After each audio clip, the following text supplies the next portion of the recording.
اپنے آپ کو ان 3 کاموں کے لیے تیار کر لو کہ کبھی بھی میں جھوٹ نہیں بولوں گا، کبھی بھی میں اپنے پڑوسی کو کسی کو بھی تکلیف نہیں پہنچاؤں گا۔ ارے اللہ کے نبی علیہ الصلاۃ والسلام کی حدیث ہے، سچا پکا مسلمان وہی شخص ہے جس کے ہاتھ اور اس کی زبان سے دوسرا انسان محفوظ رہے، دوسرے انسان کو تکلیف نہ پہنچے۔ ہم زبان سے بھی تکلیف پہنچاتے ہیں، ہاتھوں سے بھی تکلیف پہنچاتے ہیں، اپنی حرکتوں سے بھی تکلیف پہنچاتے ہیں۔ تو اس طرح کی حرکتوں سے باز آ جائیں۔ ان 3 کاموں کو کرنا اگر ابھی بھی مشکل ہو رہا ہے تو ایک طریقہ اور ہے، اور وہ ہے آخرت کی فکر۔ ہم لوگ آج جو گناہوں میں ملوث ہو رہے ہیں، میوزک سنتے ہیں گناہ نہیں سمجھتے، گانا سنتے ہیں گناہ نہیں سمجھتے، بدنظیری کرتے ہیں گناہ نہیں سمجھتے، دوسروں کو تکلیف پہنچاتے ہیں گناہ نہیں سمجھتے، دوسروں کی زمین پر ناجائز قبضہ کرتے ہیں گناہ نہیں سمجھتے۔ کیوں؟ اسی لیے کہ ہمارے دل سے اس بات کی فکر نکل چکی ہے کہ ہمیں ایک دن مرنا ہے اور اللہ کے سامنے جا کر کے حساب و کتاب دینا ہے۔ یہ فکر ہمارے دل سے، ہمارے دماغ سے نکل چکی ہے۔ تو ان 3 کاموں کو کرنے کے لیے اس فکر کو بھی لازم پکڑنا ہوگا۔ اور اس دنیا کی حقیقت کو سمجھیے، حضرت ابو ہریرہ رضی اللہ عنہ فرماتے ہیں کہ ایک مرتبہ نبی علیہ الصلاۃ والسلام مجھے اپنے ساتھ مدینہ منورہ سے باہر ایک کوڑی کے پاس تشریف لے گئے، مجھے ساتھ میں لے کر کے، جہاں پر پاخانے، ہڈیاں اور پھٹے پرانے کپڑے پڑے ہوئے تھے۔ نبی علیہ الصلاۃ والسلام نے ارشاد فرمایا، ابو ہریرہ یہ آدمیوں کی کھوپڑیاں ہیں، یہ وہ دماغ ہیں، جس طرح آج تم لالچ کرتے ہو دنیا کی، اسی طرح یہ بھی لالچ کیا کرتے تھے۔ جس طرح آج تم دنیا سے امید لگائے ہوئے بیٹھے ہو، اسی طرح یہ دماغ بھی کل کو امید لگائے ہوئے بیٹھے تھے، لیکن آج یہ بے خال پڑے ہوئے ہیں، ہڈیاں ہیں، اور چند دن کے بعد یہ مٹی سے چینج ہو جائیں گے۔ اور یہ پاخانے وہ رنگ برنگ کے کھانے ہیں جن کو لوگوں نے خوب محنت سے کمایا، جن کے پیچھے لوگوں نے محنت کی اور اچھے سے اچھا ویٹر بلا کر کے اس کو پکایا اور خوب مزے لے کر کے کھایا۔ آج ان خوشبودار مزیدار کھانوں کی حالت یہ ہے کہ لوگ ان سے نفرت کرتے ہیں۔ یہ وہی خوشبودار کھانے ہیں جن کی خوشبو سے لوگ دور دور سے اس کھانے کے قریب آ جایا کرتے تھے، مزے لے لے کر کے کھایا کرتے تھے۔ آج ان کھانوں کی حالت یہ ہے کہ اس کی بدبو کی وجہ سے لوگ دور دور بھاگتے ہیں۔ اور یہ نئے یہ پھٹے پرانے کپڑے وہ برانڈیڈ لباس ہیں، لوگ مہنگی مہنگی قیمت میں خرید کر کے پہنتے اور فنکشنوں میں، پارٹیوں میں جا کر کے اترایا کرتے تھے۔ آج ان کپڑوں کی حالت یہ ہے کہ ٹوٹ پھوٹ چکے ہیں، ان کے اوپر گند بھرا ہوا ہے اور ہوا جس طرف چاہتی ہے اڑا کر کے پھینک دیتی ہے۔ اور یہ ہڈیاں ان گھوڑوں کی، ان جانوروں کی ہڈیاں ہیں جن پر لوگ سواری کیا کرتے تھے، مٹکتے تھے، دنیا گھومتے تھے۔ ابو ہریرہ جن کو اپنی اصلی حالت دیکھنی ہو وہ ان چیزوں کو آ کر کے دیکھ لے۔ حضرت ابو ہریرہ فرماتے ہیں کہ ہم لوگ آپ علیہ الصلاۃ والسلام کی اس روایت کو سن کر کے دہاڑے مار مار کر کے رونے لگے۔ اللہ کی قسم میرے مسلمان بھائیوں، وہ کنڈیشن، وہ حالت جو حضرت ابو ہریرہ رضی اللہ عنہ سے اللہ کے نبی علیہ السلام بیان فرما رہے ہیں، یہ بات حق اور سچ ہے کہ وہ کنڈیشن ہمارے ساتھ بھی ہوگا، وہ حالت ہمارے ساتھ بھی ہوگا، ان حالات سے ہمیں بھی گزرنا ہوگا۔ پھر پتہ نہیں کیوں ہم اس دنیا سے دل لگا کر کے بیٹھے ہیں، پھر پتہ نہیں کیوں ہم اس آخرت کی فکر اور تیاری نہیں کر رہے ہیں۔ ہماری مثال ان قارون کے کیٹیگری کے بادشاہوں کی طرح ہے جو دنیا کماتے کماتے اس دنیا سے افسوس کر کے گئے ہیں۔ ایک بہت بڑا مالدار تھا، اس نے بہت بڑا محل تیار کیا، جس محل کے ارد گرد کئی سینکڑوں دروازے تھے، ہر دروازے کے اوپر سیکیورٹی گارڈ بیٹھا ہوا تھا، اتنے سارے اس کے کمپنی کے امپلائیز تھے اور لاکھوں اربوں خربوں کا مالک تھا۔ ایک دن اس نے بہت بڑی دعوت کی اور اس کے اندر اپنے امپلائیز کو، اپنے دوست و احباب کو، اپنے رشتہ داروں کو بلایا۔ دسترخوان بچھ گیا، سارے لوگ کھانے میں مشغول ہیں، مزے لے کر کے کھا رہے ہیں، اور ایک شاہی کرسی پر بیٹھ کر کے ٹانگ پہ ٹانگ رکھ کر کے دل پہ یہ خیال کر رہا ہے، میرے پاس اتنا پیسہ ہے، میرے پاس اتنی دولت اور اتنے سارے خزانے ہیں کہ کئی سال تک مجھے ضروریات کی چیزیں خریدنے کی ضرورت نہیں ہے۔ یہ دل میں خیال کر رہا تھا کہ اچانک اس کے محل کے مین گیٹ پر کوئی آدمی آ کر کے اس قدر زور سے کھٹکھٹا رہا ہے کہ اس کھٹکھٹانے کی آواز پورے محل میں گونج رہی ہے۔ سیکیورٹی گارڈ بھاگتے ہوئے جا کر کے دیکھتے ہیں تو ایک فقیر پھٹے پرانے کپڑے پہنے ہوئے سیکیورٹی گارڈ سے یہ کہہ رہا ہے اپنے مالک کو بلا۔ تو پھٹا پھٹیچر آدمی، ہمارا صاحب پورے علاقے کا اتنا بڑا آدمی، اور تو اس اسٹائل سے کہہ رہا ہے اپنے مالک کو بلا۔ تیری حالت دیکھ، ہمارے صاحب ایسے ویسے لوگوں سے نہیں ملتے ہیں، تیرے مالک کو بلا، وہ کیا اس کے باپ کو بھی آنا پڑے گا۔ بھاگا، سیکیورٹی گارڈ بھاگتے ہوئے آیا اپنے مالک کے پاس کہ سر ایسا ایسا مسئلہ ہے، اور کوئی فقیر آ کر کے کہہ رہا ہے کہ وہ کیا اس کے باپ کو بھی آنا پڑے گا۔ اس کو غصہ آ گیا، مزہ نہیں چکھایا اس کو، جاؤ اس کو کوٹ کے آؤ۔ ابھی بات چیت چل ہی رہی تھی کہ اچانک زور سے پھر کھٹکھٹایا اس نے، اور پہلے سے بھی زیادہ آواز گونجنے لگی۔ سیکیورٹی گارڈ گیا، گریبان پکڑا، بے مسئلہ کیا ہے، کیوں اس طرح کر رہا ہے؟ کہا جا کے تو اپنے مالک کو بول کہ ملک الموت آ کر کے تیرے دروازے پر کھڑا ہے اور تیری روح قبض کرنے کے لیے آیا ہے۔ اتنا سن کر کے سیکیورٹی گارڈ کے پیروں تلے زمین کھسک گئی، بھاگتا ہوا آیا، سر ملک الموت فقیر کی شکل میں آیا ہے اور آپ کی روح قبض کرنا چاہتا ہے۔ وہ سنتے ہی اس کے چہرے کا رنگ تو پھیکا پڑ گیا اسی وقت۔ اتنے میں ملک الموت آ کر کے اس کے سامنے کھڑا ہو گیا۔ اب یہ منت سماجت کرنے لگا، شاہی کرسی سے نیچے اترا، کروڑوں کا مالک، اتنے سارے اس کے امپلائیز، اتنی بڑی بلڈنگ، اتنی ساری کمپنیاں، کوئی بھی اس کے منت سماجت میں شریک نہیں ہے۔ تنہا اکیلا ملک الموت کے سامنے ہاتھ جوڑ کر کے یہ کہہ رہا ہے مجھے تھوڑی مہلت دے دے تاکہ میں نے جن لوگوں پر ظلم کیا ہے ان سے معافی مانگ کر کے ان کا حق واپس کر دوں، جن کی ناجائز زمین پر میں نے قبضہ کیا ہے تاکہ میں ان کو ان کی زمین حوالے کر دوں، میں نے جو عبادتیں نہیں کی ہیں اپنے گناہوں کی معافی مانگ کر کے اپنے اللہ کو راضی کر لوں۔ لیکن ملک الموت نے جواب دیا تیرے پاس صرف 1 منٹ ہے،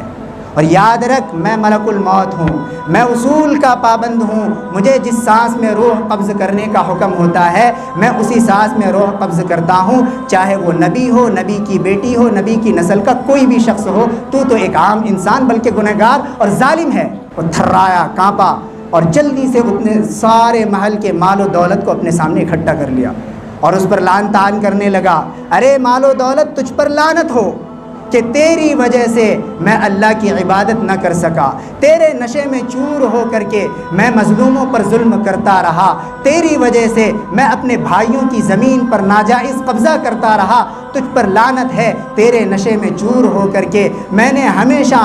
کی زندگی میں نقصان کا سامان خرید لیا۔ تو مال و دولت کو اللہ نے بولنے کی طاقت دی، مال و دولت سے آواز آئی بدبخت تو مجھے لعن طعن کیوں کر رہا ہے، میری ہی وجہ سے تو بڑے بڑے بادشاہوں سے جا کر کے ایسے وقت میں ملتا تھا جب غریب لوگ بادشاہوں کے دربار سے ہٹا دیے جاتے تھے، میری ہی وجہ سے تو بادشاہوں والی زندگی گزارتا تھا، میری ہی وجہ سے تو بڑی بڑی گاڑیوں میں، بڑے بڑے بنگلوں میں رہتا تھا، میری ہی وجہ سے تو شاہی زندگی گزارتا تھا، آج تو مجھ پر لعنت کرتا ہے، شرم ہے، تجھے شرم آنی چاہیے مجھ پر لعنت کرتے ہوئے، اور تیری عقل پر افسوس ہے رے بے وقوف کہ تو مجھ سے تھوڑا وقت نکال کر کے اپنے اس اللہ کے لیے لگا دیتا جس نے تجھے طاقت دی، صحت دی، جوانی دی اور تندرستی دی، اتنا سارا مال و دولت دیا، اگر تو مجھے غریب کے حق میں لے جا کر کے خرچ کرتا، کسی مسجد بنانے میں خرچ کرتا، کسی مدرسے میں خرچ کرتا، کسی غریب کا گھر بنا کر کے دیتے تھا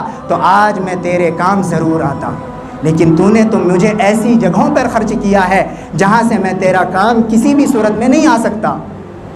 ابھی بات چیت چل ہی رہی تھی، 1 منٹ کا ٹائم پورا ہوا، ملک الموت نے فوراً اس کی روح قبض کر لی۔ تو یہ ہے اس دنیا کی حقیقت جس کی محبت کو لیے آج ہم پھر رہے ہیں، اور موٹیویشنل اسپیکرز کے باتوں کو سن کر کے اپنے دماغ کے اندر ایک گھوسا بھر لیتے ہیں، پیسہ پیسہ پیسہ۔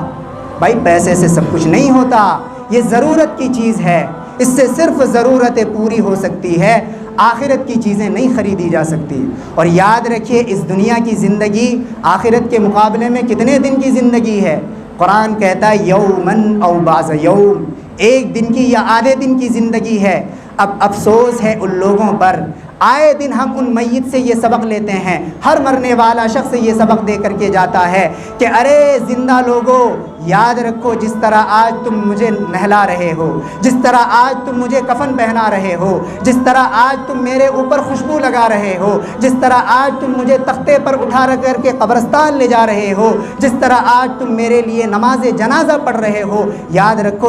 ایک دن تمہارے ساتھ بھی یہی حشر ہوگا۔ ہر مرنے والا شخص، ہر مردار ہمیں یہ سبق دے کر کے جاتا ہے اور ہمیں اس بات کا یقین بھی ہے، لیکن پھر بھی اگر ہم ان حالات سے سبق حاصل نہ کریں اور اپنے دل کے اندر آخرت کی فکر پیدا نہ کریں تو میرے محترم بزرگوں اور دوستوں، ہم مسلمانوں سے زیادہ بیوقوف شاید کوئی قوم نہیں ہے۔ جب ہمیں اس بات کا یقین ہے کہ مرنے کے بعد ہمیں اللہ کے سامنے حساب و کتاب دینا ہے تو پھر دیر کس بات کی بھائی؟ کیوں ہم نمازیں چھوڑیں؟ کیوں ہم اپنے بھائیوں کو پریشان کریں؟ کیوں ہم اللہ اور اس کے رسول کی زندگی کو پس پشت ڈال کر کے یہودیوں کی زندگی کو اختیار کر کے اپنی آخرت اور اپنے دنیا کو برباد کریں؟ تو سب سے بڑا عقل مند شخص اس دنیا کے اندر وہی ہے جو اللہ اور اس کے رسول کے مطابق اپنی زندگی گزارنے کے لیے اپنے آپ کو تیار کر لے۔ اور خدا کی قسم، جو اس دنیا کے اندر اللہ رسول کے مطابق اپنی زندگی گزارنے کا فیصلہ کر لیتا ہے